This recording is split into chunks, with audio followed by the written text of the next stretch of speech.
तीसरी बात, एक बच्ची कहती है, कोचिंग में मैंने टीचर से एक प्रश्न पूछा और उस टीचर ने मुझे बाहर निकाल दिया। कोई टीचर आपको क्लास से बाहर निकाल देता है प्रश्न पूछने को लेकर, और वो लड़की गिड़गिड़ाती है, रोती है। सर, मैं गरीब परिवार से हूं, मुझे बहुत दुख हो रहा है, आपका मोटिवेशनल वीडियो देख के मुझे लगा मुझे आपसे बात करनी चाहिए।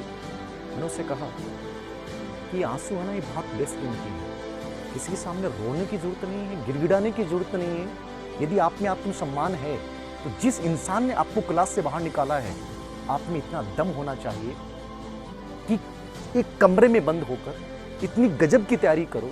24 घंटे दिन में होते हैं और आप कुछ भी कर सकते हैं। 19 घंटे तक आप पढ़ सकते हैं, एक एक सेकंड में आप पढ़ सकते हैं और एक ऐसे मुकाम पे चले जाओ, इतने बड़े पद पे चले जाओ कि एक दिन वो टीचर जिसने आपको क्लास से बाहर निकाला था, वो एक दिन आपके सामने आए और आपसे अपॉइंटमेंट ले, लेकिन आपके पास टाइम नहीं। ये आत्मसम्मान है।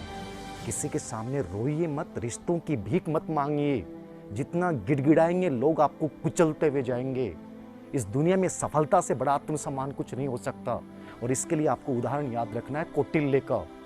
यदि कौटिल्य चाहता, यदि उसमें आत्मसम्मान नहीं होता तो धनानंद के सामने माफी मांग लेता, उसमें उसके दरबार में किसी मंत्री पद को स्वीकार कर लेता और एक ऐसा आराम की जिंदगी जी सकता था। लेकिन कौटिल्य ने क्या किया? कौटिल्य ने वो उदाहरण प्रस्तुत किया कि आत्मसम्मान के बिना जीना बेकार है। और एक अकेले आदमी ने एक आत्मसम्मान का एक संकल्प लेकर पूरे धनानंद के साम्राज्य को उखाड़ फेंका और एक ऐसे बच्चे को तैयार करके भारत में पहले केंद्रीकृत साम्राज्य की स्थापना कर दी। वो इस बात को व्यक्त करता है कि जिंदगी में सबसे बड़ा आत्मसम्मान है। जिंदगी जीनी है कौटिल्य की तरह जियो।